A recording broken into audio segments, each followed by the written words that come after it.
In 1986, Alan Moore wrote one of the most highly lauded comic book series of all time, Watchmen. Its creation and history have been painstakingly detailed, and at this point, it's fairly widely known that writer Moore and artist Dave Gibbons created thinly veiled homages for pre-existing Charlton comic book characters that DC wouldn't give them permission to use.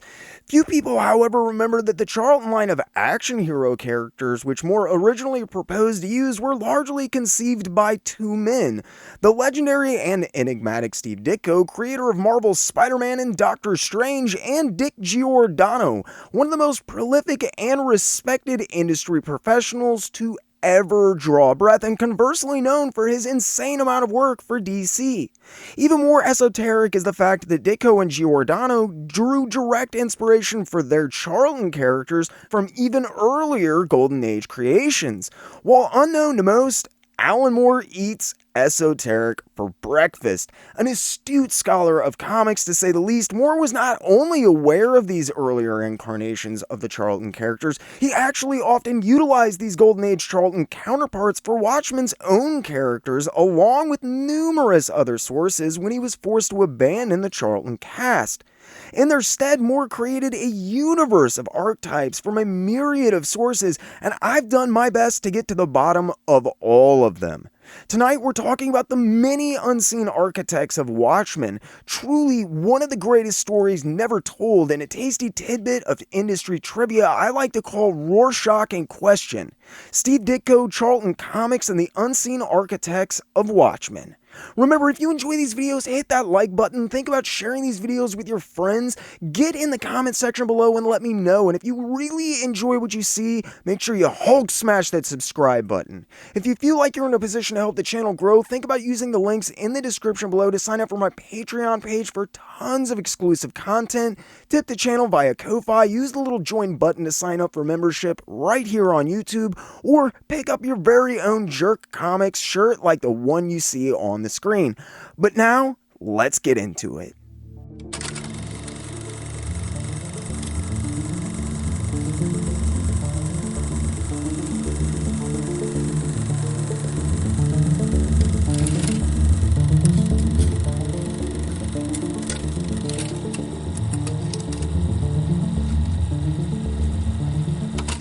By 1985, Alan Moore was becoming more and more in demand and kicking around ideas for what would become his superhero deconstruction work, which he's become both synonymous and world famous for.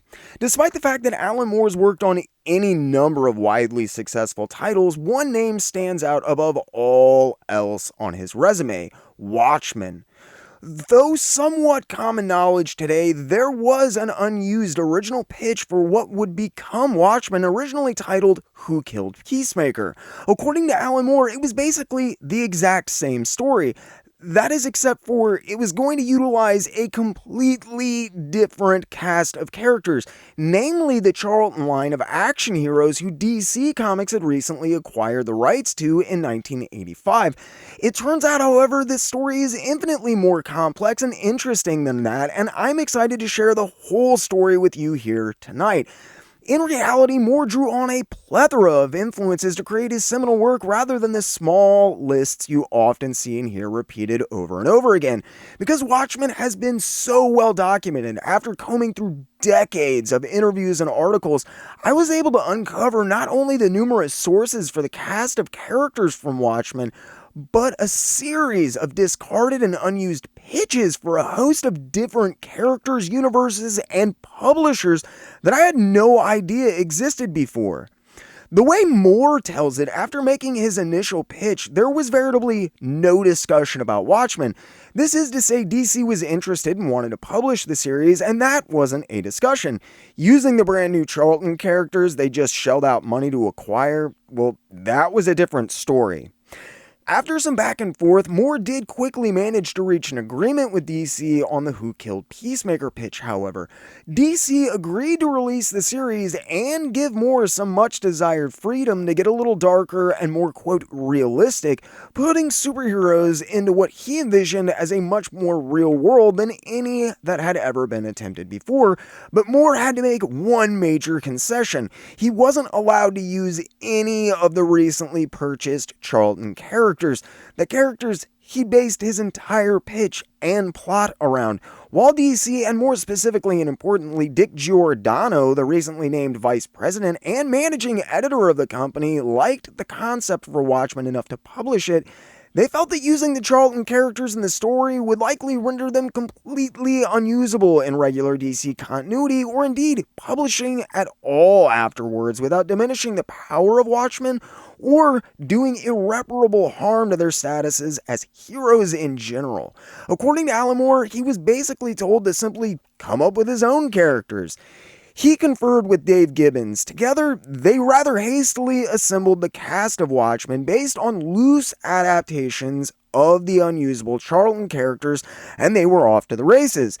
The rest, as they say, is history. It seems Moore has a kind of way of downplaying some of the events that led up to Watchmen, which are far more complex than this, though. Moore had planned on and based his entire pitch around utilizing the previously existing characters, history, and continuity of the Charlton line. For most people, this would have been a monumental stumbling block, either indefinitely setting the series back or bringing it to an untimely end. Ever the clever fellow, though, Moore instead agreed to the seemingly Herculean task of creating an original, engaging, and complex cast of dozens of characters, as well as their fictional histories, many of which spanned decades, which he would now also have to seamlessly weave into the narrative of the story. For most people, this would seem an almost impossible task, but Alan Moore had a plan. In fact, through ingenuity and no little amount of luck, Moore managed to turn this situation to his advantage in several ways. Rather than conjure up completely original creations, Moore and Gibbons both agreed that the power of the Charlton line, and indeed the Watchmen pitch, was based on archetypes rather than memorable characters.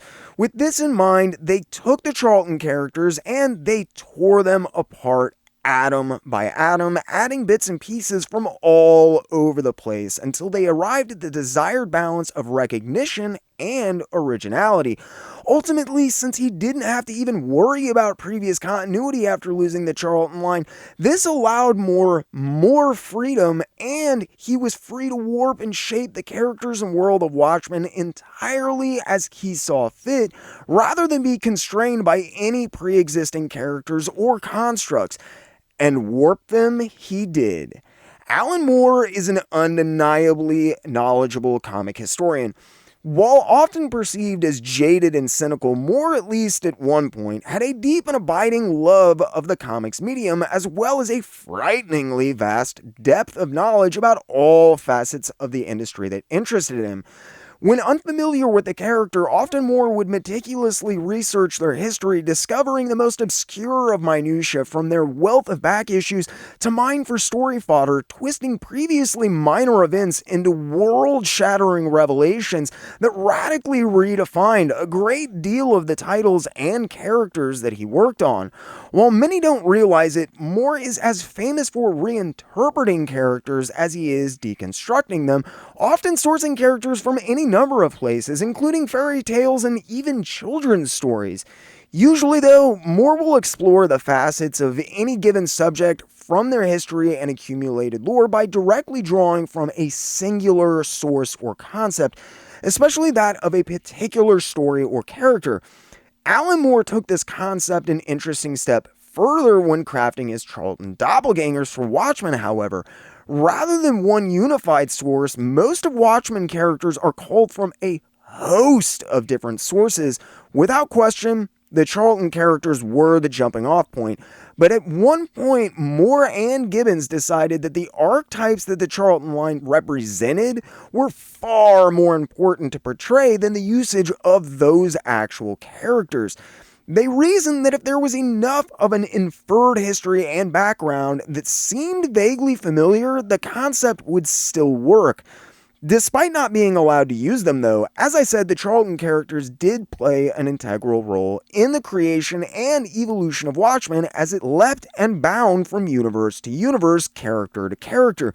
This is where Steve Ditko gets important. You remember Steve Ditko, right? The guy who created Spider-Man, the guy people say is kind of crazy, kind of brilliant, and is in reality, I think, just totally misunderstood. Nope.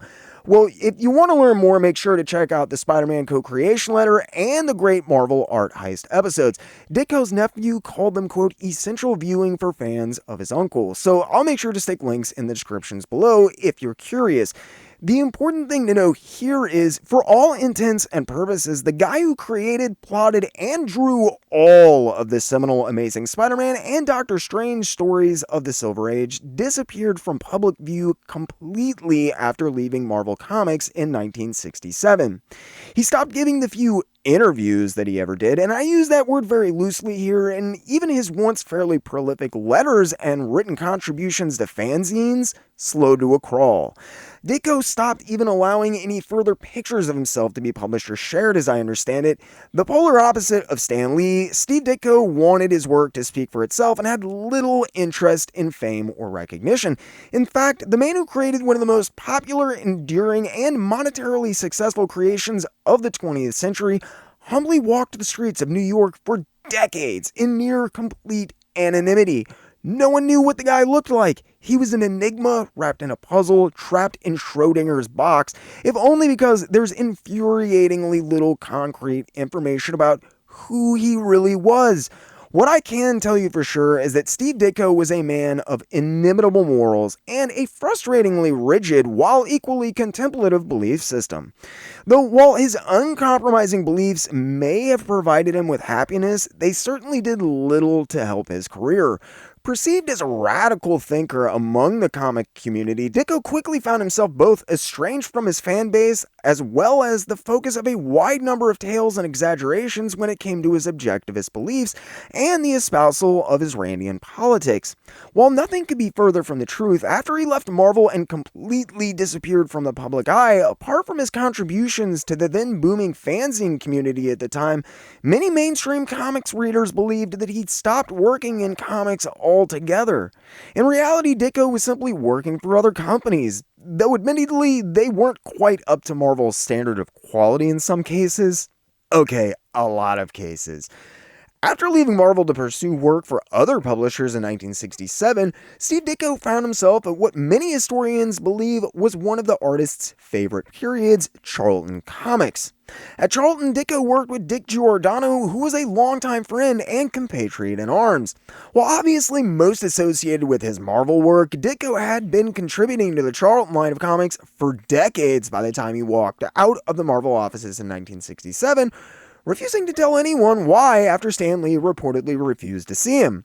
While Ditko had worked on a lot of horror and sci-fi material for Charlton in the past, probably most notably his numerous contributions to The Thing, Ditko had also helped create one of the company's few remaining superheroes a few years earlier. Alan Adam, aka Captain Atom, was definitely Charlton's most successful hero title and had originally appeared in the pages of Space Adventures 33 in 1960. By chance, Charlton had begun reprinting Ditko's original early 1960s Captain Atom shorts and their strange suspense stories a few years prior in 1965. When they did well and Ditko found himself in search of full-time employment, Giordano commissioned new work from him on the character. Ditko was quickly doing 2 full-length Captain Atom stories per issue in the series, which was subsequently retitled Captain Atom. He was paid less than his Marvel page rate, and in fact, according to legend, Charlton had the worst page rates in the entire business. In exchange, though, Ditko was reportedly offered a much greater amount of creative freedom, both story and art-wise. This is likely due in no small part to Dick Giordano, who was an executive editor by this point at Charlton. Giordano had started off with Charlton in the 1950s and had spent an inordinate amount of time with both the company as well as Steve Ditko. They had not only worked together, but apparently worked well together, and Dick Giordano is one of the few people I know of that Ditko often remarked highly upon throughout the entirety of his career. It seems that Giordano found himself, along with Ditko, in a rather unique position due to their involvement with Charlton Comics. An entirely different video altogether, Charlton is both intrinsically tied to both the magazine industry and organized crime. The reason I bring this up isn't to tease you with another opportunity for a video, but the reasons I bring it up are a few. Number one, The founders of Charlton had found each other while incarcerated, and Charlton Publications was literally born out of the very idea which had landed one of the founders in jail to begin with. Needless to say, the FBI legitimately kept a file on the company. They likely had some ties to organized crimes when it came to distribution of their comics at the very least. This will become important in a moment, so bear with me. The other reason I bring this up is a rather interesting one, all things considered. For all intents and purposes, the guys running Charlton didn't really care about the comics. They didn't make money, they weren't popular, they didn't have big names or big characters. In short, veritably no one, even those working for Charlton, cared about their comic books. But why would a company put out comics if they didn't care about them? And more importantly, if they weren't making money on them? According to Charlton, it had nothing to do with cheating the government, fudging numbers, or anything like that. Keeping book presses going is expensive, like really, really expensive. And this is truth. I hit on this in the Deathmate episode, but one of the reasons Jim Shooter was so reluctant to raise the print runs at Valiant was the cost associated with operating the printing presses required to produce that amount of comics. If you slipped for a single second, a company could easily be swallowed up in the accumulated debt that they could accrue. Charlton had the exact opposite problem, though. Charlton's money mostly came from their magazine line, which included Hit Parader and collections of song lyrics. This was where Charlton Publications made their money, not comics. But between printing millions of copies of Hit Parader and lyrics books, they needed something to keep the presses going with and hopefully make a little bit of profit on. So was born Charlton Comics in 1944, although they wouldn't officially adopt the name until 1946 for a bevy of reasons. Dick Giordano began working with the company less than 5 years later in 1951 as a freelancer and would remain with the company until the collapse of the Action Hero line in 1967. Before departing for his first tenure as an editor at DC, the company Giordano would become most synonymous with, despite his long and storied career as everything from an inker and editor to writer and everything in between, with more companies than I even begin to recount. Ditko joined Charlton a little bit more than a year after that, first entering the industry professionally in 1953. Ditko worked for and with Giordano on a number of things, and this long-standing and apparently pretty solid working relationship would have some big implications for Giordano's career ultimately, as well as pave the way for the creation of the Charlton Action Hero line more than a decade later in 1965. Funnily enough, as the comic industry was an even smaller world then than it is now, Charlton wasn't the only place that Ditko and Giordano worked together in the halcyon days of their careers. In 1957, Ditko and Giordano had once again found themselves together, this time under Stan Lee at Atlas, doing mostly 8-page mystery stories, as Giordano recalls in interviews. It seems during this period he and Ditko were as close as I've ever heard of Ditko being with just about anyone, and Giordano recalls that they talked and hung out together often during this period. While Ditko departed to start his work in earnest on the Marvel superheroes, obviously chiefly Spider-Man, Giordano instead remained with Charlton and worked his way up the ranks.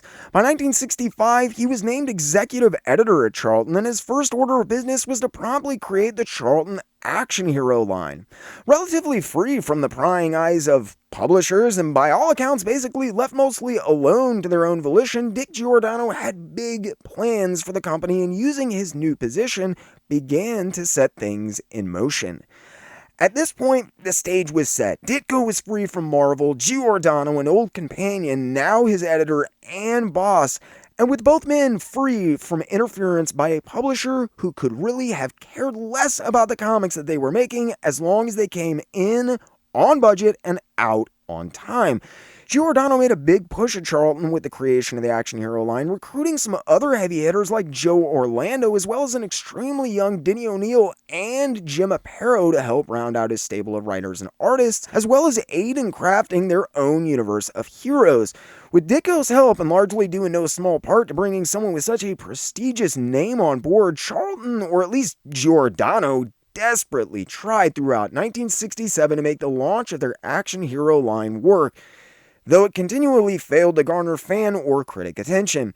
Largely forgotten today, without a doubt, the most famous creations to result from these endeavors would be the Ted Kord reimagining of the Golden Age Blue Beetle character and The Question, both creations of the inimitable Steve Ditko. Though other characters like Peacemaker are receiving some attention these days due to his appearance in media such as the recent Suicide Squad film sequel, in fact, Peacemaker might be one of the best examples I can think of to demonstrate Charlton's rather potent but unfortunate legacy. Another good example is the fact that while Blue Beetle was prominently featured in ads because he only appeared in backup stories during the Action Hero line's initial run, The Question appears in virtually no ads or press releases about the Charlton Action Hero line, despite being one of their most fan-beloved and enduring creations to this very day. Along with Peacemaker, The Question, and Blue Beetle, there were some other guys I'm pretty sure you've never heard of. Peter Cannon, Thunderbolt, and Judo Master rounded out the Charlton Action Hero line. This is for pretty good reason too. Judo Master, his name is as interesting as the character, and I'll leave it at that. And while the concept for Peter Cannon is actually kind of cool, the book certainly never was for me. Widely forgotten and ignored by both readers and collectors at the time, the Action Hero line was an unmitigated disaster sales-wise, and Charlton is only now starting to find a real place in the hearts and minds of comic fans and historians, apart from tight-knit circles that have understood and acknowledged the unseen importance of the Action Heroes line, singing its praises for decades at this point. Despite being all but forgotten by many people and having been an abject failure when it was released, this wasn't what interested Alan Moore about the Charlton line. He wanted to harvest these characters and their universe for his own twisted purposes. It was the world of the Action Hero line that interested him as much as anything else, and again, Ditko is integral to this aspect of things as well as probably some measure of Moore's interest in the subject matter itself.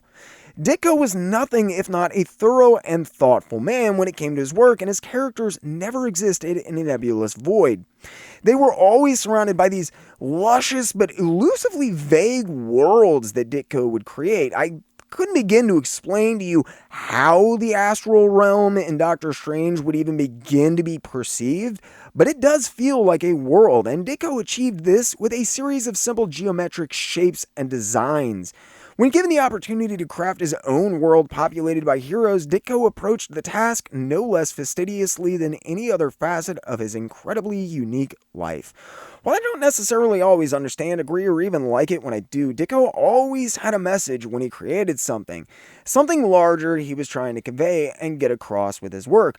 Accordingly, prior to the Charlton Action Hero line folding before the end of that same year in 1967, Ditko did manage to create some truly interesting and bizarre characters which inhabited a fantastically original world all their own. The very world that Alan Moore would eventually hope to appropriate and deconstruct for Watchmen years later. The most defining, interesting, and certainly unique aspect of this, shall we say, quirky collection of heroes was the fact that there was only one superpowered being in the Charlton universe, the character that had in many ways started it all, Captain Atom, who had been created years before the launch of the Action Hero line. Characters like The Question relied on their mental acuity, while others like Judo Master had mastered hand-to-hand combat techniques. The Blue Beetle fought crime with the aid of his many gadgets, and even Peacemaker had his non-lethal arsenal of weaponry. Captain Atom stood alone as the only real superhero of the bunch, more or less a god among men. What's interesting is this seems to have been something that not only both Ditko and Giordano agreed on, but also Jim Aparo, Joe Guild, Peter Morrissey, and basically everyone else at Charlton involved with the Charlton Action Hero lineup. I've no doubt that the intent was to basically create a world of non-superpowered individuals, but because of his popularity leading to the entire thing, Captain Atom had to be left in for sales reasons less than by design. This means that while the rather unique aspect of Charlton's universe, which resulted in Captain Atom's unique place in their pantheon of superheroes, wasn't intentional, it doesn't make it any less interesting or important when it came to the stories and the company's legacy. While a complete sales disaster, this aspect alone makes the Charlton Action Hero Renaissance rather unique and had an incredibly important impact on Alan Moore's approach to Watchmen. How did Alan Moore even know about these characters, though? Charlton was a virtually unknown company outside of the loyal few who had followed them, even inside of the US. The distribution was beyond spotty. It was downright confusingly lazy for a company that had trucks with their superheroes proudly painted on the sides in bright bold colors next to their hit parade or delivery trucks. But the distribution was so bad that Dick Giordano literally says in every single interview I've ever read with him where they ask about Charlton, quote, they didn't care. Giordano would often lament that even those few fans or readers that happened on a single issue and might have picked up another had no way of knowing if that distributor, or any distributor for that matter, would ever get another issue again. Charlton didn't care who was writing the books or who was drawing them. They didn't care if they got distributed. None of it. They were simply concerned with the most cost-effective way of keeping the presses going, though this may have been for more dubious purposes than I had initially believed. But as always, fear not, we'll get there. Ironically, it was this complete lack of distribution which would allow the Charlton characters to find a young Alan Moore completely by chance despite being separated by the Atlantic. Growing up in England, Moore's major exposure to American titles came from what are commonly referred to as ballast books.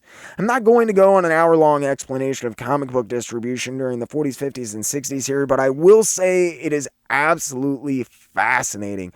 I made reference to it a few times before, but comic book distribution, especially during the Golden Age, has been intrinsically linked to organized crime.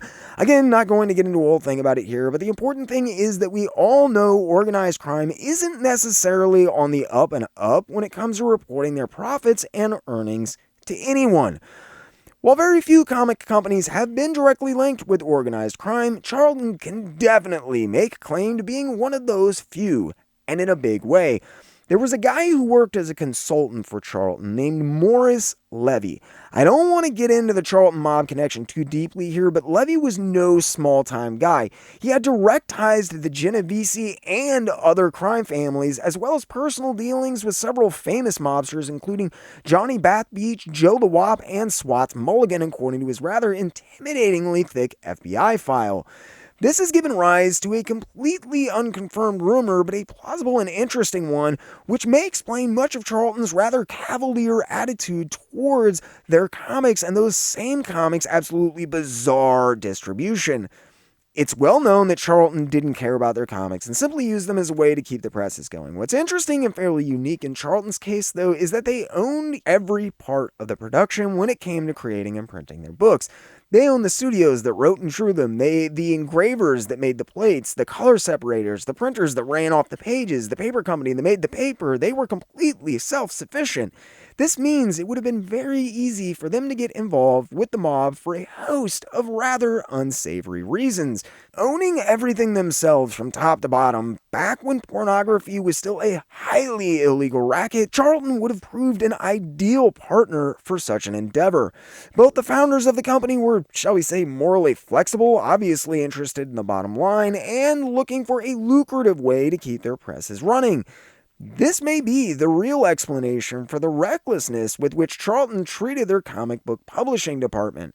While the pornography link has never been proven, I bring it up to point out the fact that the mob was always looking for a new partner, and this could help explain some of the most bizarre and eccentric distribution practices applied in the industry to the Charlton Comics line, as well as because Charlton is concretely linked to organized crime via an employee, and both of the founders served time in jail for crimes that related to publishing.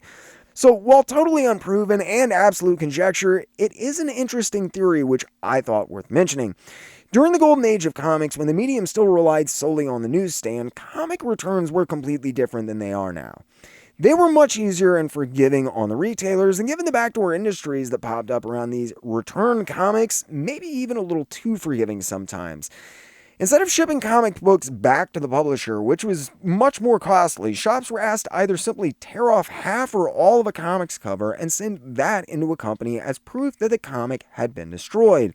While considered completely valueless at the time by publishers, many retailers who found themselves with rather copious amounts of these returned books at some points quickly discovered there were plenty of people willing to pay a fraction of the original cover price for these coverless returned comics. It was all free money to them. They'd already returned the books for credit or new stock, and anything they managed to make was pure profit.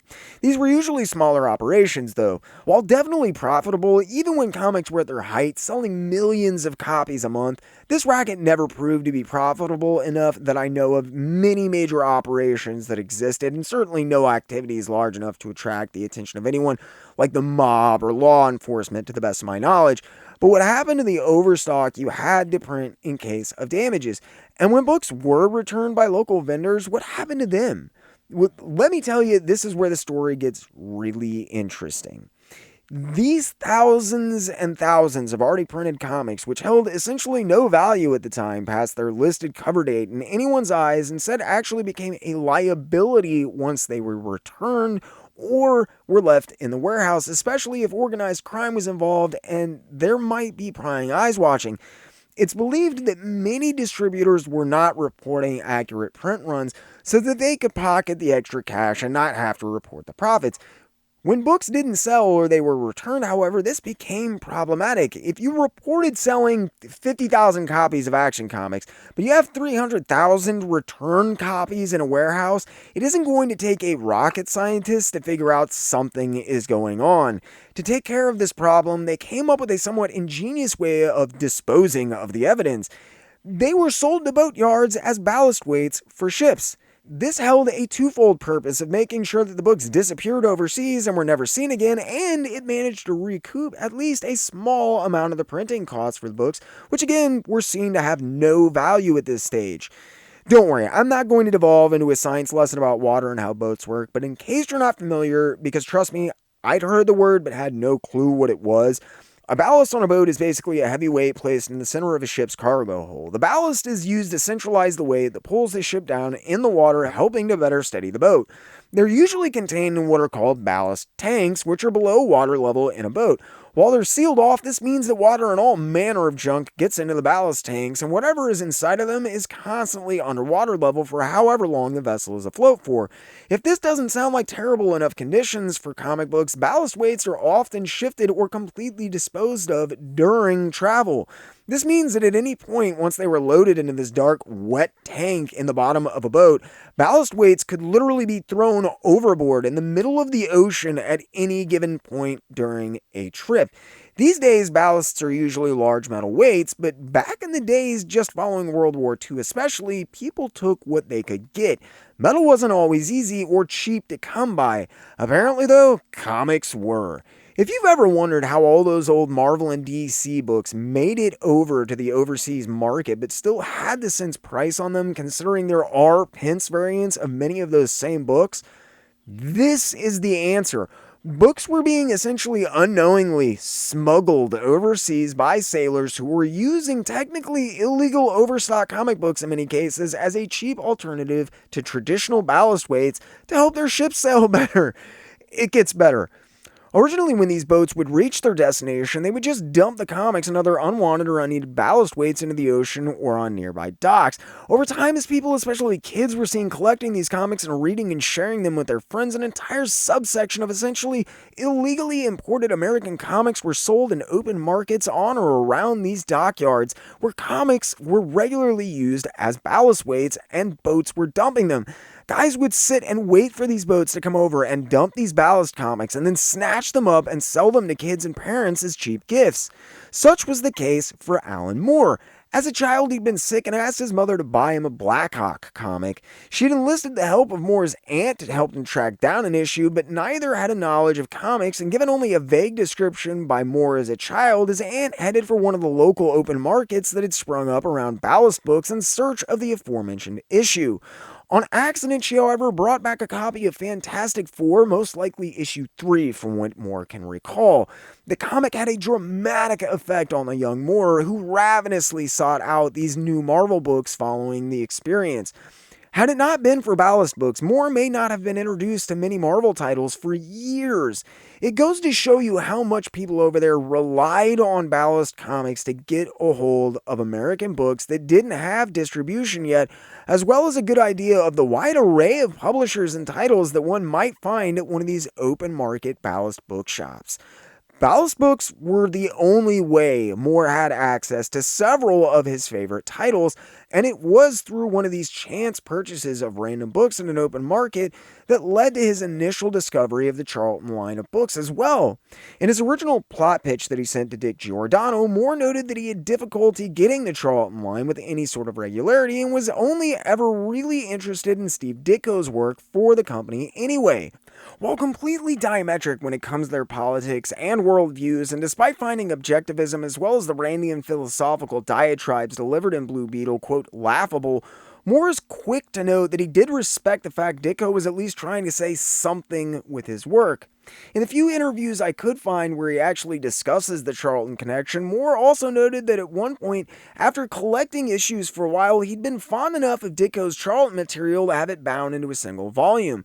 Unfortunately, he then loaned the volume to a friend and then of course promptly never saw it again.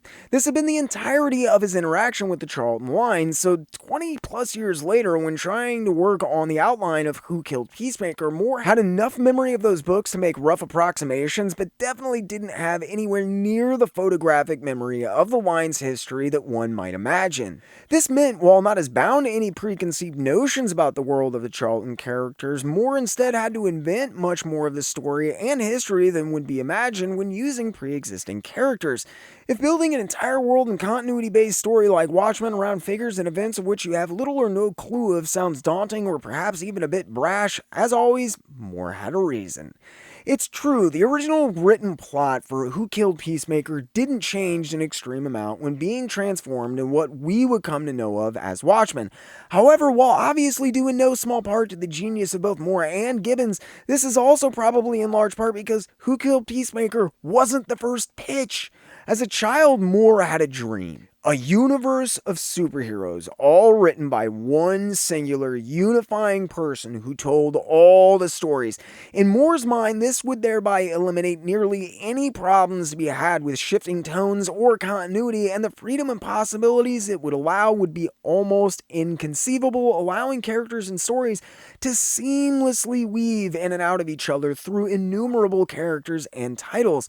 As Moore grew older, he began taking tentative steps towards this ultimate goal pretty early on in his career. Marvel Man, better known stateside as Miracle Man, had been the first big achievement in this department though. With Miracle Man, Moore had taken an already existing character with a world and supporting cast of characters and put them into a more grim and quote realistic world in Moore's mind. These two concepts, one of a singular universe storyteller and the other a more realistic approach to superheroes and the world they inhabited, began to commingle and intertwine in Moore's mind. The idea intrigued Moore to no end. He wanted nothing more than to further explore this idea, but instead he was quickly hired on by DC, who promptly stuck him on the Swamp Thing title. In many ways, there he was kind of left alone to run amok, but Swamp Thing was far from a superhero title, especially under Alan Moore. Swamp Thing had always been a horror book at heart, but over the years it had kind of lost its arcane sheen.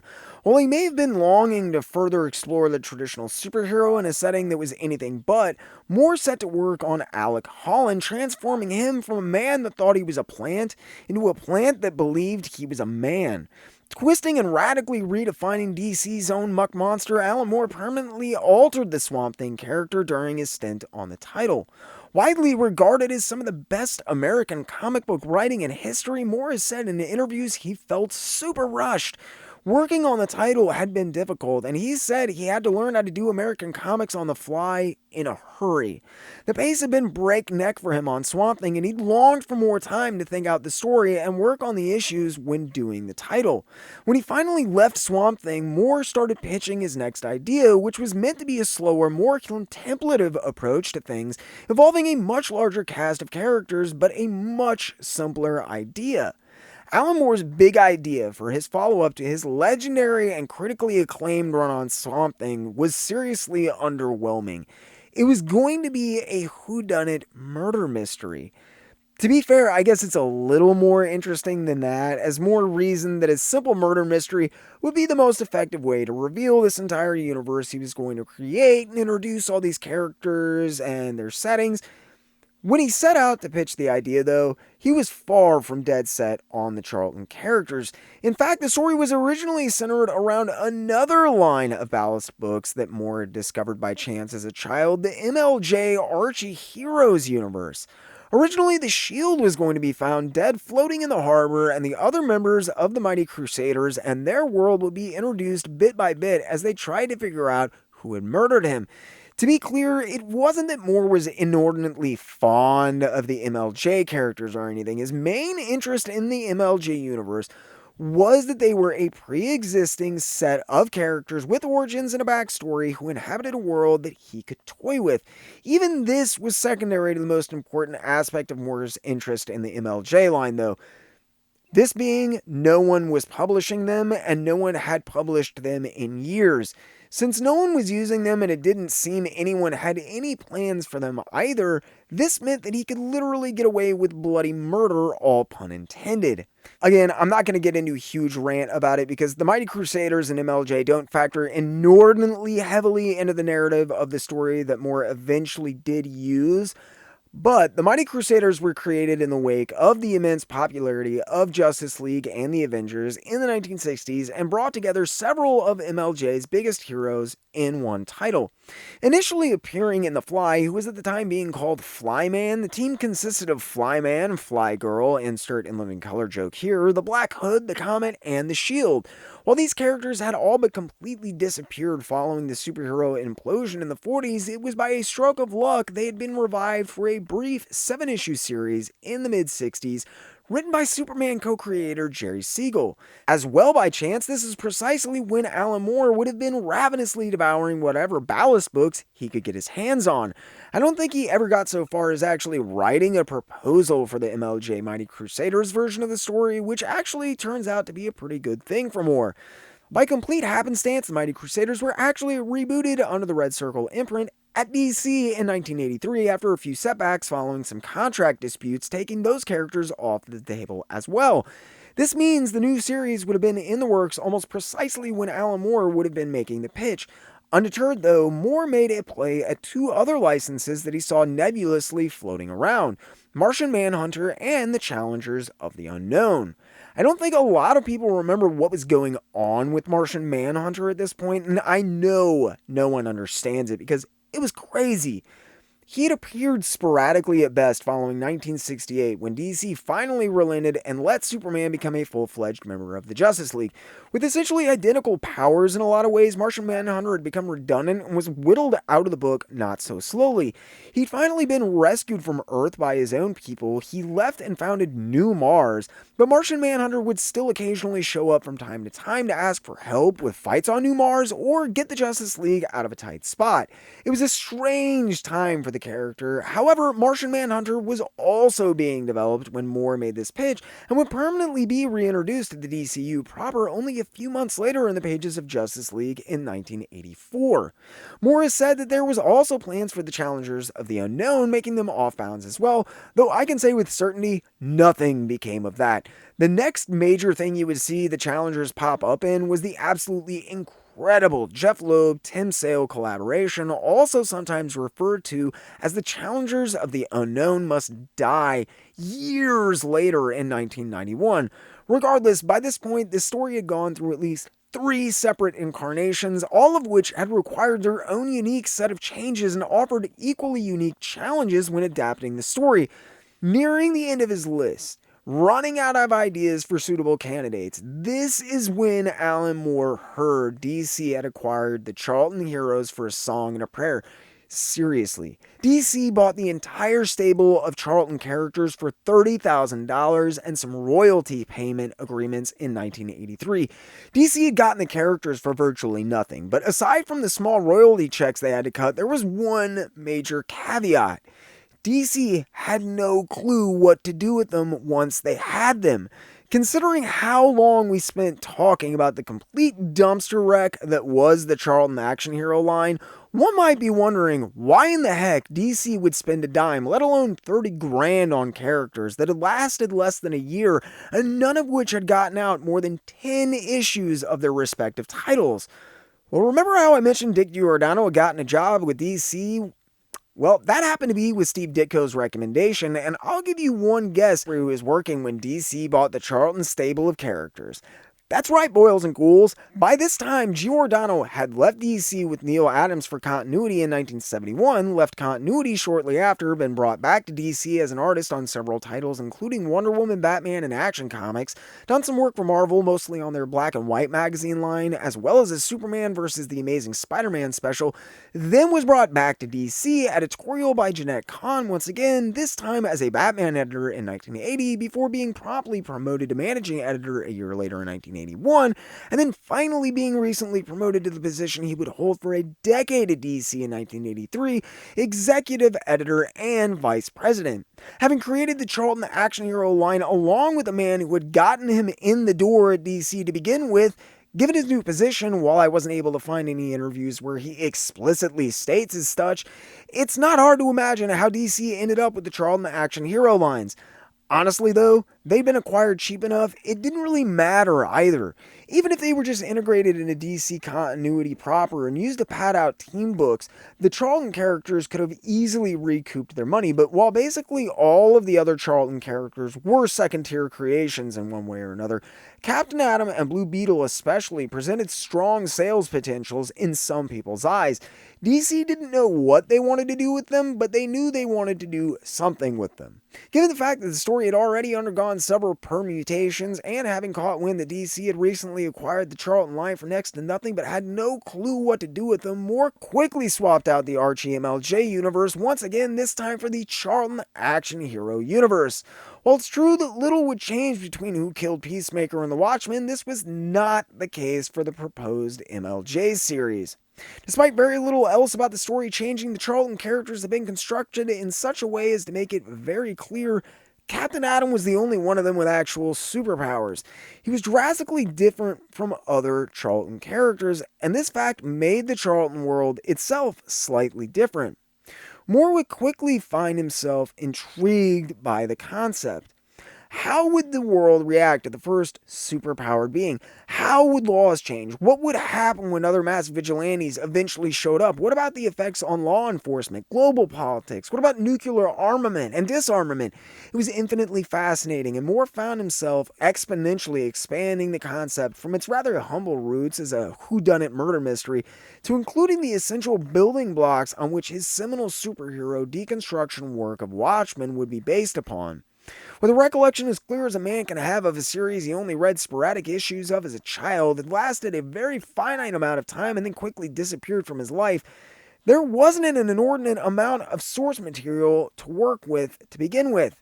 As I mentioned, Moore plainly told Dick Giordano in his plot submission that not only did he generally have trouble getting the Charlton material, but he wasn't all that interested in much of it aside from the Ditko stuff anyway. Because of his limited knowledge of the Charlton line, Moore requested, quote, as much photostat material as Giordano could provide in his original submission as well. While he might have wanted to wait a while and do some of the legwork himself as far as research and bringing a more fleshed out idea of the Charlton universe's history, Moore knew he had to strike while the iron was hot, and anyone else laid stake to the characters lest they end up with another Martian Manhunter or Challengers of the Unknown situation on their hands. Thus, despite having veritably no knowledge of the Charlton universe at large, Moore sent in dozens of pages chronicling the basic outline of his story and detailing decades of history and continuity that he had invented for the story to draw upon. Reading over the initial pitch, knowing just how little Moore actually knew about these characters, it really is nothing short of astounding. In his sprawling outline, which reached back to the golden age of the Charlton characters and continued so far as to fill out their undocumented time while in publication limbo, Moore began to create an astounding universe around the small cadre of heroes. The sheer genius of what Moore hit on is apparent even from these early outlines, which I have to say are incredibly interesting to read. Moore had thought about every facet of the Charlton universe and how it would be transposed into our own despite having only the vaguest idea of that universe. He had dissected the archetypes and constructed an undeniably engaging world. The problem was, even from this stage, Moore knew the world would only work in an isolated universe controlled by him and him alone. His desire to take the ideas he had hit on in Miracle Man to the next level would require a world that operated more, quote, realistically than the DC universe ever could, and Moore spent some time during his initial plot pitch actually arguing against the inclusion of the story and the characters in the DC universe. In essence, even before he was told that he couldn't use the Charlton characters, he almost seemed to be arguing that he shouldn't use those characters, but almost alternate universe counterparts or something. Concerning the inclusion of his story in the DC universe and usage of the characters outside of it, Moore went so far as to say, quote, "I think this places too much importance on the nebulous and unproven concept of reader identification." This quote also seems to have been in service of another angle he was plying at as well, though. I think Moore was also rather obviously trying to play into the fact that he knew Dick Giordano had helped create several of these characters to kind of ply him, especially given a few of the other names he would drop as influences following Giordano's refusal to let him use the Charlton characters outright. Giordano, though, I think proved to be a little more fond of the characters and even perhaps confident that they could be successful given the proper opportunity to flourish than Moore had initially anticipated. However, Giordano realized the fantastic amount of potential in the write-up that Moore submitted, but he also knew that it would render future usage of the Charlton characters in mainstream DC continuity, or in a lot of cases publication at all, nearly moot. Many of the characters died, and virtually the entirety of the rest of the cast were either revealed to be completely insane, morally bankrupt, or otherwise irredeemably unheroic in such a way that they couldn't be used by DC in mainstream continuity ever again. While Giordano couldn't or wouldn't let the Charlton heroes befall this fate, he definitely saw the potential in the idea, as I said. Moore heard back from Giordano that he liked the idea, but the Charlton characters were off of the table. Initially, Moore has said he thought the project was dead in the water. He believed that the entire emotional resonance of the piece would be lost if the characters weren't pre-existing ones with this whole world around them. However, together with artist Dave Gibbons, Moore quickly realized that if he could write close enough approximations of the Charlton characters, there might be a chance of making things work. If he could tap into just enough of what at least felt like pre-existing continuity, the series might just still have a chance. Dave Gibbons is notoriously silent on the Charlton aspect of Watchmen. This is for two reasons, actually. Dave Gibbons never really read the Charlton line, and more importantly, Alan Moore was living in the States by this time, and he had to mail the plot outline for Watchmen to Dave Gibbons. The day that the plot pitch arrived at Gibbons' home for him to start working on it, he received a phone call from Alan Moore telling him that the Charlton characters were off limits. As such, he never drew a single panel or even did any preliminary work on the Charlton characters. Instead, he conferred with Moore over the phone about what to do without the Charlton characters. And as he noted in one of the few interviews he's ever taken part in about the subject, quote, "I did observe since the Charlton characters were essentially archetypes, they pointed out the archetypes we could focus on." Moore most assuredly shared this point of view, and at a certain point, despite the fact Giordano hadn't approved usage of those characters, Moore said that he kept the Charlton character archetypes only because they were the ones that had been in the plot Giordano had approved in the first place. As he continued adapting Who Killed Peacemaker once again, Moore found himself no longer constrained by his inability to use these singular pre-existing characters, but rather free to combine the most useful elements from a dizzying number of different places to create his cast of archetypal characters. While it's undeniable Alan Moore and artist Dave Gibbons drew heavy inspiration from Charlton's action heroes in the face of DC's mandates that they not be directly used, most people are unaware that these Charlton characters aren't quite as original as you might think. Many of Charlton's action heroes were in reality based on already existing, albeit fairly obscure, Golden Age characters themselves. What's more, Alan Moore utilized these original Golden Age counterparts at differing degrees when altering the Charlton characters.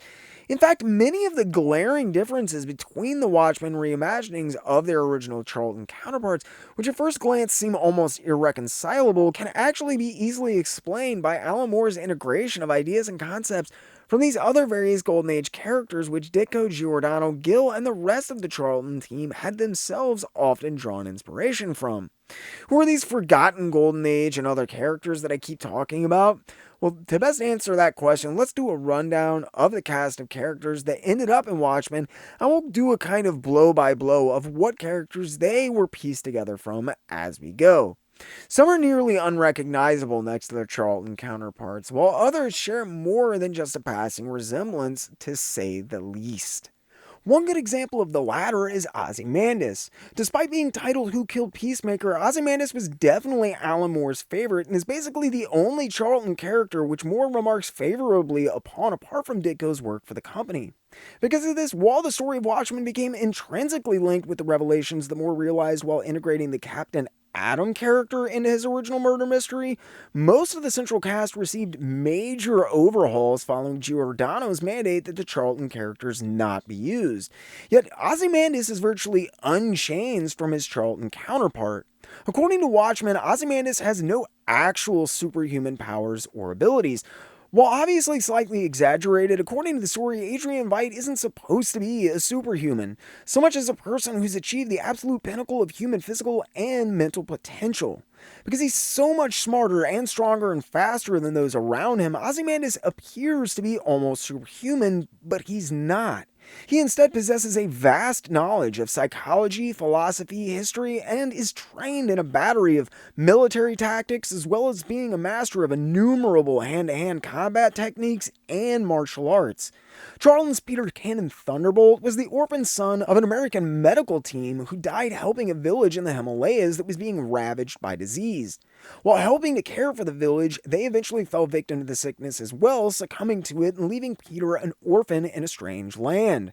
Raised in a monastery by the monks that took him in after his parents' death, Peter Cannon is trained by them, and he lives there in his search for perfection until eventually he indeed reaches the peak level of human mental and physical potential. Believing his quest to be at an end, then he's given the sacred scrolls of knowledge by the monks. With the help of these scrolls, Thunderbolt's mind is transformed into one of the most awesome weapons on the planet. While already having achieved the potential of what the human mind and body were capable of, with the aid of the scrolls, Peter Cannon is able to actually surpass normal human limitations, and given the means to perform otherwise seemingly impossible feats through the sheer power of mind over matter. Not only are the two characters extremely similar, obviously, but Ozymandias' character is very much influenced by this concept of mind over matter and manifesting a reality through determination and willpower.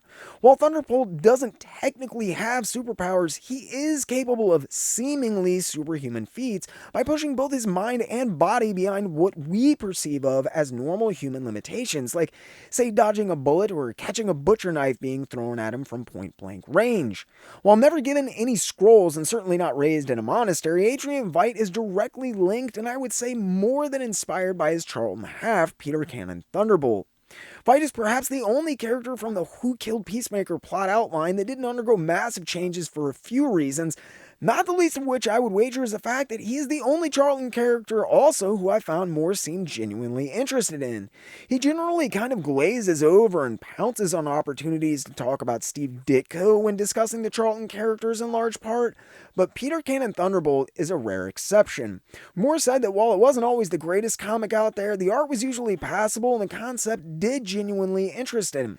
Thunderbolt is the only Charlton title that Moore actually discusses at any length that I'm aware of, and I'm willing to step on a limb and say this might have a lot to do with Ozymandias' striking similarities.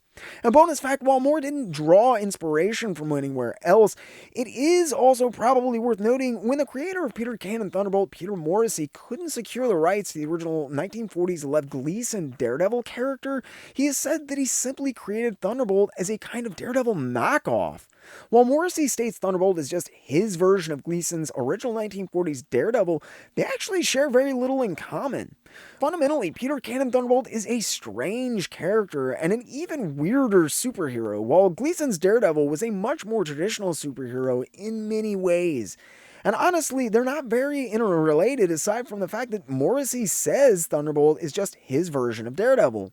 While probably aware of the Peter Cannon Daredevil connection, I found no evidence the original Daredevil played any role in the formation or evolution of Ozymandias.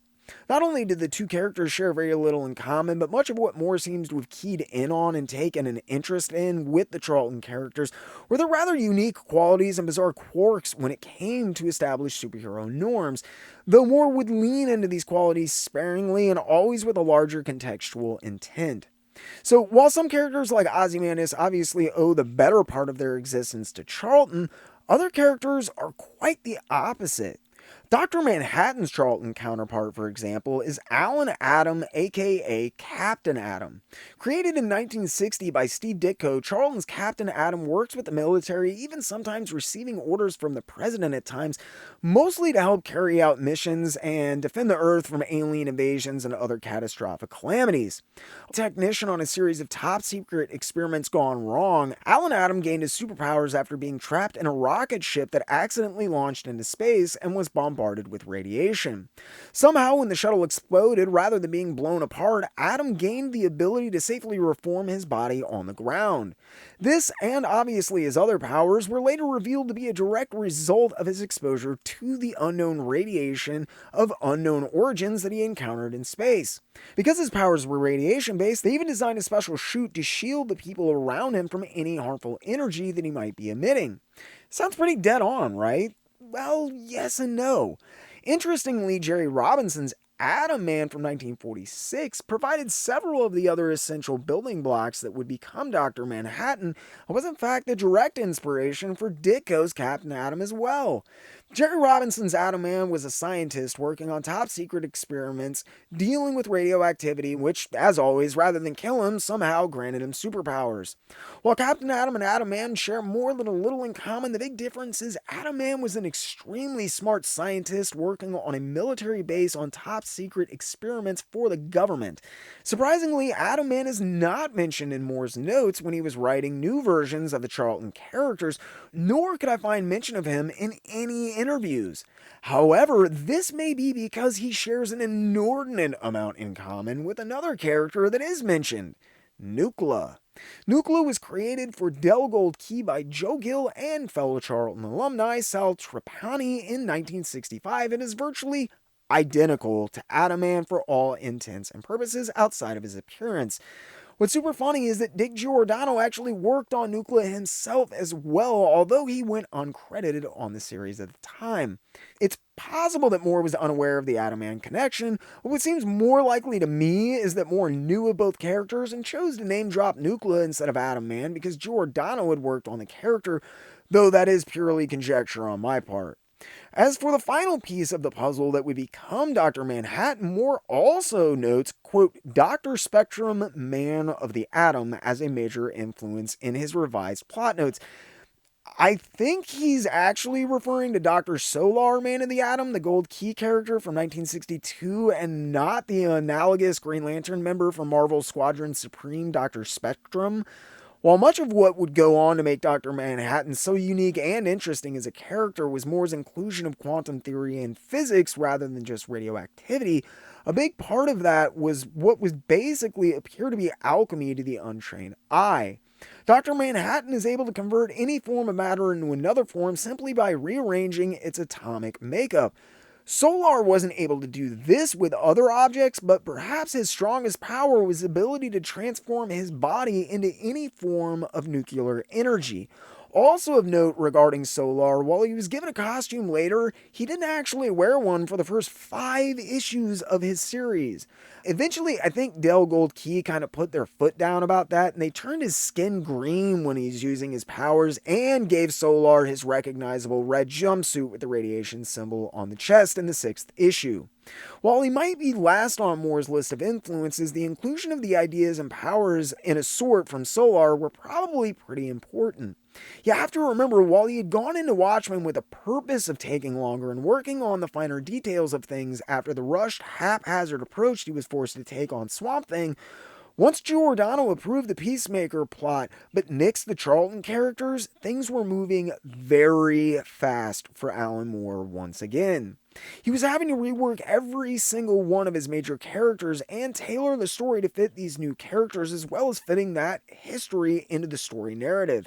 Without the combined influence of this host of pre-existing characters, John Osterman may never have actually become Dr. Manhattan as we know him today. Manhattan's also a wonderful example of the fact that while Moore did retain some elements from Who Killed Peacemaker, by the time he was writing Watchmen, some of these characters had been combined and influenced by so many other characters they were rendered nearly unrecognizable. While this isn't entirely the case with Dr. Manhattan, who certainly still bears more than some resemblance to Charlton's Captain Atom, it most certainly is the case for Moore's only female characters in Watchmen. From the start, in the character outlines he sent to Dave Gibbons and Dick Giordano, Moore admitted that Nightshade was the character he knew the least about, and considering Moore wasn't overly familiar with any of the Charlton characters, this is probably saying something. In the initial plot pitch and character outlines, her role in the tale was rather nebulous, especially compared to how many of the other characters already feel like they're inhabiting a world built by Moore. In comparison, Nightshade's character was not well fleshed out, a point which Moore himself actually brings up at one point.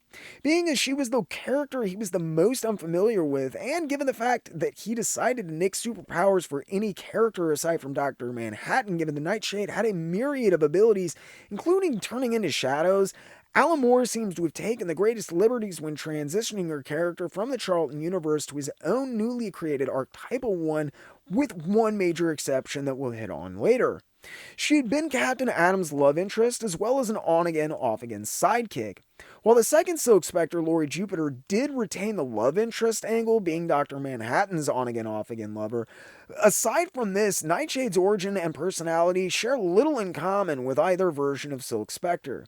Given that Moore stripped the characters of superpowers, there was a great deal of juxtaposition that took place concerning the Silk Spectre characters and Nightshade.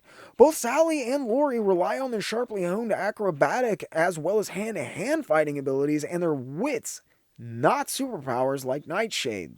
Also, the Silk Spectre costumes are also incredibly different from Nightshade's. Funnily enough, this is probably because Moore mentioned in his character outlines that he was very unfond of her look, urging Gibbons to entirely redesign her even before they lost the Charlton character rights, and going so far as to say he would do it if he was given the choice or opportunity. Both Silk Spectre costumes, while completely unlike Nightshade's, do share an extremely similar motif. They're both rather revealing as well as skin tight and bright yellow in color. While decidedly not Nightshade, this does sound suspiciously like a certain Golden Age character you may be familiar with. Enter the Phantom Lady. Even a cursory glance at the character should make it painfully clear where the real inspiration for Silk Spectre came from. While Moore doesn't actually note the Phantom Lady, who has no superpowers and instead relies on being smarter than the bad guys, has killer reflexes, and get this, is most remembered for her rather risque, skin-tight, bright yellow costume. In his revised notes about the Silk Spectre / Nightshade characters, he does directly mention her in his original character outlines for the Minutemen in reference to the first Silk Spectre, Sally Jupiter. The Phantom Lady is actually fairly interesting, but likely would have become just another forgotten Golden Age heroine actually had it not been for her costume, specifically in the more than capable hands of the incomparable Matt Baker, who did an astounding run of covers for the character over a number of years. A once almost completely unknown artist and character, Baker has risen to some prominence over the past several decades to become one of the most respected and highly sought after so-called headlight artists of the day. While his work is breathtaking to behold on the majority of what we know he worked on, he's certainly best and most fondly remembered for the Phantom Lady covers with her provocative poses as well as skin-tight and tantalizingly revealing costume. His work, widely unrecognized until the past 20 years or so, has begun to skyrocket in price, and Baker is quickly becoming one of the more sought after and recognized names for collectors and historians of Golden Age comics in many circles, even inspiring a recent biography from Tomorrow's Publishing that I'm dying to read. More, a noted comics historian was way ahead of the curve on this one, it seems. As I mentioned, he does directly mention her in his character outlines for Sally Jupiter, even before the Charlton character outline was nixed. In my opinion, this is where Silk Spectre came from. Nightshade was in Who Killed Peacemaker because of her being a pre-existing Charlton character in a relationship to Captain Atom, but essentially everything recognizable about the Silk Spectre character came not from Nightshade but from the Phantom Lady.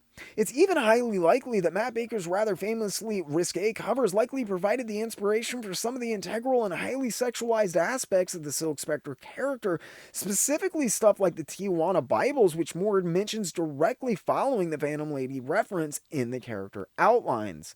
In all honesty, though, the personality of Silk Spectre, especially Lori, seems to have been dictated more by her place in the story rather than by any other pre-existing characters necessarily. Silk Spectre does draw from one other place as well, though, and it's one that I think a lot of people miss. Black Canary. DC's Black Canary was one of the original female badass superheroines. She could seriously hold her own in basically any kind of fight, despite being surrounded by the biggest powerhouses in the DC universe. She was a super well respected hand-to-hand combatant in a time when, as a mainstream female character, this was virtually unheard of. On top of this, when the original Black Canary retired, she was replaced by none other than her daughter. While there's not a ton of specifics that I think Moore drew on from Black Canary, it was more of her general aesthetic and feel as one of the original female superheroines. Black Canary did also wear a fairly revealing costume and was present for both the Golden and Silver Age of comics, but as I said, while Moore mentions Black Canary in his character outlines, it feels more like a passing comment rather than him directing Gibbons towards anything extremely specific about the character. Either way, all things considered, neither Silk Spectre shares seemingly anything in common with their original Charlton equivalent aside from being the love interest to the singularly superpowered being in the universe. For those ready to toss the sexism card at Moore, to be fair, Silk Spectre isn't the only character who seemingly shares almost nothing in common with their Charlton parallel, according to Moore, who claims the comedian is, quote, the most changed character in his revised character outlines following Giordano's decision to not allow him the rights to the Charlton action hero line. While Peacemaker's motto does basically sum up the comedian's cynical, jaded character in many ways, the two don't really share much in common. Peacemaker's insane motto, by the way, was, I love peace so much, I'll fight for it. And it was fight, not kill. Keith Giffen changed the motto to kill decades later. While killing for peace might suit the comedian, the original version of the character by Charlton and the comedian are worlds apart. Peacemaker initially becomes a diplomat to defeat the evils of the world through political and non-violent means so as to avoid confrontation and fighting. He comes from a wealthy, shielded family, and I get the feeling he's used to people listening to what he says and also being receptive to intelligent ideas, even if they're dissenting from their own. Quickly, Peacemaker is confronted with the realities of the world where things just don't work like that. Not to be deterred, he is so obsessed with the idea of bringing peace to the world that he eventually decides he's actually willing to fight people over it. Charlton always took bizarre steps to show that he did go out of his way to be, quote, non-violent. However, that's possible in what invariably always devolved into physical confrontations with his enemies. Chief among these precautionary measures was the arsenal of non-lethal weapons Peacemaker utilized to peacefully incapacitate his foes. This is just such an insane concept if you think about it. Not like insane in a good way, like crazy and doesn't really make sense. The idea of loving peace so much you're willing to hurt other people over it, and he does hurt people, is absolutely crazy, but it makes sense to him, and I think that's about the one thing the comedian and the Peacemaker do share in common. Obviously, a zealot and an extremely conflicted and mentally ill character, incapable of reconciling his wish for peace with what has to be an underlying desire to hurt people in order to make them see things his way. This angle of mental illness and insanity was never played up in the Charlton Peacemaker character and was only later introduced by Giffen for DC, ironically in the wake of Watchmen's nearly unprecedented success. This is not to mention the fact Peacemaker doesn't look a thing like the comedian, and speaking of those iconic patriotic stars and stripes, that look came from somewhere else entirely, and a rather interesting place, actually. MLJ, who would become much better known as Archie Comics, like basically everyone else at the time, created a line of books to try to cash in on the Superman and superhero craze that followed his introduction. MLJ released Pep Comics, which Archie Andrews initially shared with another character. The star of the magazine in so many more ways than one, MLJ's flagship superhero, the Shield. The Shield and his fellow superheroes from the MLJ line failed to oust Superman from his newsstand throne, and before too long the Shield was actually kicked out of his own series by the freckle-faced teenage Archie. By the time the Shield was exiled from his own series, sales on the entire line of the MLJ superhero titles were in the garbage, and subsequently the Shield, as well as basically all of MLJ's other heroes as well, fell into utter obscurity. You might remember this MLJ universe was the one Moore had based his initial plot around. Despite this fact, funnily enough, it was apparently Dave Gibbons who had the idea of the Stars and Stripes part of the comedian's costume, likely being directly inspired by the Shield, and maybe even only remembering that character because he had been the central part of Moore's pitch for the story when it had still been based around that universe. Despite the fact that Moore did essentially completely overhaul the character, the Shield was a special ops agent working for the US government. He essentially tackled threats and handled situations that the government did not or could not be directly involved with. The Shield was a goody-goody though, a real Captain America type, which was obviously reflected in his blindingly patriotic Stars and Stripes costume. The Shield would never have been involved with third world regime changes and assassinations or anything though, all of which is in a day's work for the comedian. Moore has said that these aspects of the comedian are comprised of fractured elements from a few places. The first fictional character Moore makes reference to in his notes is James Mowry, the protagonist from Eric Frank Russell's 1957 science fiction novel Wasp. The central concept of Wasp is essentially the idea that one dedicated individual alone can successfully terrorize a much larger force to the point of defeat through any and all necessary manner of psychological and guerrilla warfare tactics. Moore also mentions the, quote, dirty tricks division of the CIA, who are the notorious legendary sector responsible for handling regime topples, guns and drug smuggling, money laundering, assassinations, and any other number of other untoward and highly illegal activities that the US takes part in daily, profits from, and in turn uses to fund its own hidden agendas with. Moore follows this more, quote, real-world-based example with a note that the comedian will generally be, quote, more aggressive and militaristic than the Peacemaker character and a, quote, different kettle of fish.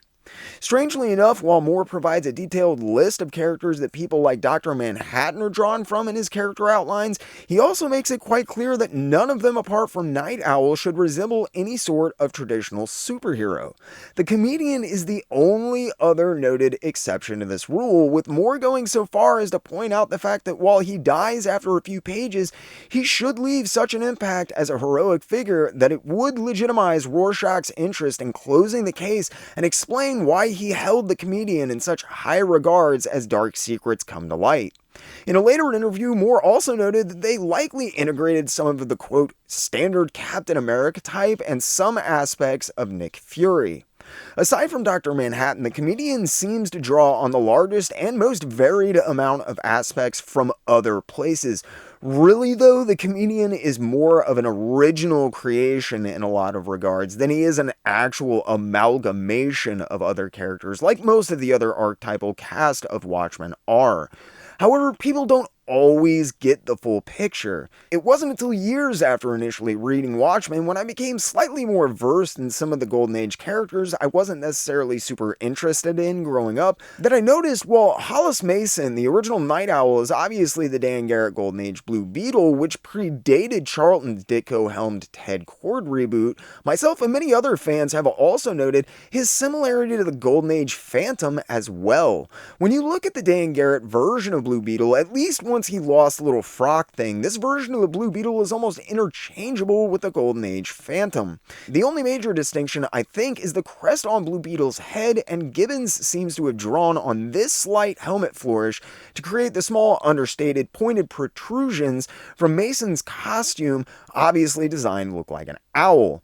I might be totally off about the Phantom, but I do know that overseas distribution for a lot of the different Phantom comics, as well as the strips, was at least okay, so Moore, or even perhaps Gibbons, may have been familiar with the Phantom and integrated elements of his design into the original Night Owl.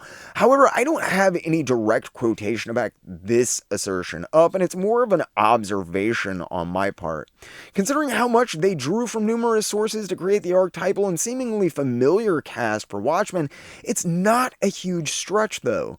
While that's just an educated guess, I can tell you for sure about the second Night Owl though, as Moore was fairly clear from the onset what he wanted to achieve with the character in his outlines. And let's get this out of the way to start. Night Owl 2 is not just Batman. While Moore does mention Batman, it brings him up in a wider scope. A much wider scope, in fact, mentioning both Moon Knight and the Green Hornet, as well as, quote, other notables along the way in his original notes, going so far as to call him, quote, a certain type of hero. Moore also notes that Night Owl, aside from, quote, Eisner touches, will be as close to a traditional superhero as we get in the story. While the second Night Owl's appearance is obviously more than a subtle nod to Batman, most of his gadgets owe more to the original Charlton counterpart than the Caped Crusader, actually. The Steve Ditko Ted Kord reboot of the Blue Beetle had been one of the few titles that Moore talked about not only having read but actually liked from Charlton, though this was admittedly due in large part to Ditko's art more than anything else. This Ditko Ted Kord Blue Beetle influence is probably most notable in Night Owl's transportation, the Owl ship, which owes much more in appearance and functionality to Ted Kord's ship the Bug than Batman's the Batwing. While similar to Batman in some regards, Ditko's Blue Beetle is an undeniable and probably larger influence on Daniel Dreiberg's Night Owl character than anyone else. The Golden Age Blue Beetle did achieve some marked success in his time, but the Ted Kord Steve Ditko reimagining is the most widely remembered and certainly the most fan-beloved version today. Despite their philosophical and political differences, it's obvious that Moore holds a deep reverence and honest respect for Ditko and his body of work, and Blue Beetle was certainly the series Moore seems to be most fond of in general. While it only lasted a meager 4 issues, not only was Blue Beetle probably Ditko's best remembered Charlton work, Ditko was apparently not unfond of the book, unlike many of the stories and characters he worked on, and as a result, he seemed to pay just a little more attention to those Charlton Blue Beetles than most of the other superhero work he did for Charlton at the time. This extra care and attention really stood out both in art and in many cases, despite Ditko's writing them under a pseudonym, the stories as well. Blue Beetle never really aligned with Ditko's politics as much as I would have assumed for a character he took such a reported shine to, though. Undoubtedly the best book that Steve Ditko produced for Charlton in my opinion, shockingly, the Blue Beetle title probably isn't even best remembered for the titular character at this point. It wasn't the stories or even the Blue Beetle character that I think Ditko really cared about, and this fact wouldn't have bothered him one iota though. The real reason that Steve Ditko put so much more time and effort into the title was for an altogether different, not only extremely interesting, but miraculously Watchmen-related reason as well. Steve Ditko did some amazing work, but like most other comic book industry professionals, he was often under tight deadlines and time restraints.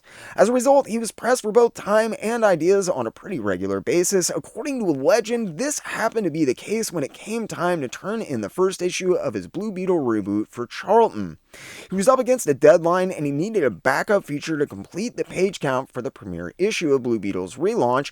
For one reason or another, at that point, the well had run dry, and Ditko just did not have some grand character idea in him on that given day. With no character ideas coming to mind, according to widely held lore, he created a clone of his own character. This, however, I believe is a tragically flawed misinterpretation of both Ditko's reasoning and his reasons for doing what he did. The character that Ditko had contemplated using was indeed none other than his precious Mr. A. An objectivist hero in every sense of the word, Mr. A was cold, calculated, had little reverence or care for the lives of anyone who he deemed evil, and he lived his life by an absolutely unflinching set of moral rules. While Steve Ditko himself was an incredibly intelligent man, more than capable of an evolving thought process and far from unreceptive to intelligent arguments, this kind of unflinching moral fortitude mirrors Ditko's own life in many ways, and it's obvious that Mr. A was Steve Ditko's comic book avatar. Mr. A was the only character that Steve Ditko ever created he ever really truly wanted remembered and preserved. A man of the moment who thought his work should do his talking for him, Ditko made it clear on numerous occasions that he hoped interest in the character would outlive him. Untainted by the industry or polluted by outside interference, Mr. A was the personification of everything that Steve Ditko believed in and held dear. He loved the character so much that for a period Steve Ditko would actually draw and write Mr. A's stories for publication in fanzines for free. And trust me, there's a video coming on the reasons he had to quit doing this because his hand certainly seems to have been forced, but that's another story for another day. Getting back to the matter at hand, Ditko's decision to not use Mr. A was likely twofold. Ditko couldn't bear to see his beloved creation censored or changed, yes, but also, always a shrewd and intelligent man, he did not want to lose the rights to the character either. Rather than face censorship, or worse yet, losing his beloved objectivist creation altogether, Ditko did the next best thing. He took all of the elements of Mr. A that he thought he could get away with, gave him a new name, and slightly altered his origin and appearance in enough ways the character could get past the Comics Code Authority. Visually identical in almost every respect, Vic Sage, otherwise known by his crime-fighting moniker, the Question, really is nothing more than a toned-down version of Mr. A. While admittedly there's not an inordinate amount of details to either of their costumes, the faceless fedora trenchcoat look isn't what I would call all that common in comics. This said, if you were looking for Charlton counterparts for Rorschach, the question is where you would quickly and inevitably end up. Moore has said in interviews, after all, the Question was Rorschach. That's only half the story in my opinion though. While Rorschach is decidedly the most popular of the Watchmen characters, and while many believe that he's solely based on Ditko's creation The Question, which has fueled a healthy interest in his sparse comic appearances over the past several years, there's also great evidence that points to the fact Rorschach is in fact based on Mr. A, as well as yet another well-known superhero. Rorschach seems mentally unhinged, emotionally detached, and morally unwilling to compromise, all traits that Mr. A possessed in spades but were downplayed in The Question. Mr. A, on the other hand, saw the world in complete absolutes. He believed in black and white morality with a strict policy of adherence and punishment for those that strayed from it. As I mentioned, these traits are present in The Question, but they're certainly not as pronounced, nor are they as unequivocal as they are with Mr. A. In the few interviews with Moore where he's discussed Watchmen at any real length, or revealed much of anything that hasn't been widely chronicled and recorded at this point, Moore gets off on tangents about Ditko's politics and worldview. In one such interview, he revealed a few things that I found to be rather interesting, and I think played pretty heavily into his interpretation of Ditko's characters for the Rorschach creation. As I mentioned, Moore has said he found Ditko's Randian objectivist philosophies, quote, laughable. In the same interview, he points out Ditko's distaste for the subculture being present in much of his work, giving the example of the shoeless hippies that are always represented as unruly mobs and acting completely foolishly throughout the 1960s and 70s. He also notes Ditko's rather black and white view of the world and how that was reflected in his own work. It seems Moore was just as knowledgeable and preoccupied with Ditko's politics and worldview as he was with his work. I wouldn't normally point all this out, but a miraculous amount of this stuff actually found its way into the Rorschach character. The most interesting thing I think that Moore goes off on a complete tangent about is Ditko's seeming preoccupation with the K sound. Moore stipulates that this may be because it was so prominent in his name, but that Ditko often used it heavily in his own characters such as Ted Cord and Vic Sage. While he found it a little funny, this is actually the reason that Rorschach's civilian name is Walter Kovacs. Moore couldn't help but stuff as many K's as he could into Rorschach's name as just one of many nods to Ditko in the character. While they might not be protest signs, Rorschach walks around carrying signs as part of his quote secret identity throughout Watchmen. Rorschach's mask is black and white, representing his absolutely unflinching black and white worldview. For years, I'd assumed having Rorschach be a raving lunatic was a dig at Ditko and his politics in a lot of ways, considering that Moore is an anarchist himself and about as far away on the spectrum as you can get from objectivism. Today, however, I no longer hold that view. Moore had far too much reverence for Ditko's work, and in fact, one of the examples he gave concerning his eventual relief about not using the Charlton characters was that they couldn't have made the question into this smelly, insane, homeless person. Moore didn't seem to have a problem tinkering with a lot of stuff, but it seems that this didn't necessarily extend across the board to characters like the Question that Steve Ditko had created. Probably the most popular character to have come from Watchmen, Moore has always said that he never intended for Rorschach to be a sympathetic character, and he's always been rather bothered by his popularity. While the author understands it, he has said that he didn't intend for people to even like Rorschach. He was instead supposed to be a, quote, bad example. After reading Moore's thoughts on Ditko and the Question, though, I was left wondering if Rorschach wasn't the Question, because Moore makes it rather clear that he's not. While being rather ambiguous about who he is, then who the heck is he? Well, finally in 2008, Moore revealed the missing piece of the puzzle that explained how he approached Rorschach, and somehow I did not see this one coming. As further evidence of both Rorschach's origin as well as the fact that Night Owl is far more based on Blue Beetle than the Dark Knight, when Moore and Gibbons began to think about their approach to the quote real world of Watchmen, they quickly decided that people in tights and costumes would be unbelievable and therefore scary to people in real life. Heroes in Moore's eyes would be crazy. They wouldn't have lives or friends, and if you saw them, they would be horrifying, like something out of a nightmare, not some knight in bright shining armor. While this perception obviously permeates throughout Watchmen, it was apparently directly personified in Rorschach almost entirely. In a 2008 interview, Moore said, quote, "Alright, if there was a Batman in the real world, he probably would be a bit mental. He wouldn't have time for a girlfriend, friends, a social life, because he'd just be driven by getting revenge against criminals, dressed up as a bat for some reason. He probably wouldn't be very careful about his personal hygiene, he'd probably smell, he'd probably eat baked beans out of a tin, he probably wouldn't talk to many people, his voice probably would have become weird with misuse, his phraseology would be strange. If that doesn't sound enough like Rorschach, he actually added, quote, he'd be very much like Rorschach. While I'd always felt that Night Owl owed much more to Blue Beetle than he did to Batman, I would never have put together the Batman-Rorschach angle in a million years if Moore hadn't mentioned it. It's not hard to catch once you realize it. I mean, Rorschach carries a freaking grappling gun as his only gadget. Usually when someone's taking a dig or doing a darker interpretation of Batman, though, they're much more heavy-handed and easy to catch. Moore is nothing if not a master of the understated, often leaving the heaviest and deepest meanings and implications of his work buried deep in a slight bit of minutia that only the dedicated and few will discover through repeated reading. But fear not, your Uncle Jerk will always be there to follow the breadcrumbs, and when I get to the bottom of it, you all will be the first to know. Thanks for joining me. I hope you all enjoyed, maybe even learned something. If you did like what you saw, make sure you hit that like button. Think about getting in the comment section below and letting me know. Share these videos with your friends, and if you really enjoyed what you saw, make sure you Hulk smash that subscribe button.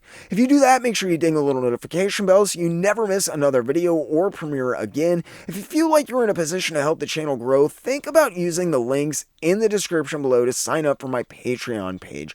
For as little as $3 a month, you get access to tons of behind-the-scenes posts, updates, uncut interviews, and other exclusive content, including your name in the credits. If you want to support the channel but Patreon is not your thing, have no fear. There are also links to my Ko-Fi page where you can make one-time donations towards specific goals or just tip the channel, or you can finally use the join button right here on YouTube. That's right, after 2 years of fighting with AdSense, I can finally offer you membership here on YouTube.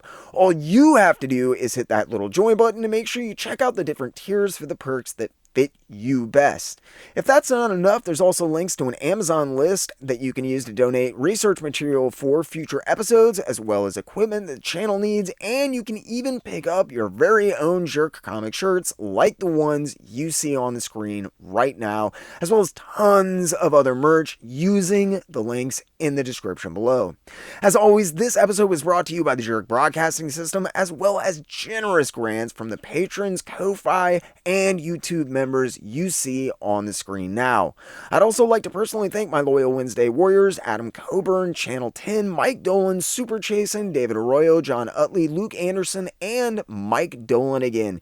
You wonderful people make these videos possible, and I cannot thank you enough for the support of this channel. I cannot wait to see where the next year takes this channel with the help of amazing people such as yourselves. Thanks again for sticking with me. I hope you enjoyed, maybe even learned something, and as always, I really, truly, and honestly ask only two things. Keep hitting those local shops, and keep reading comics.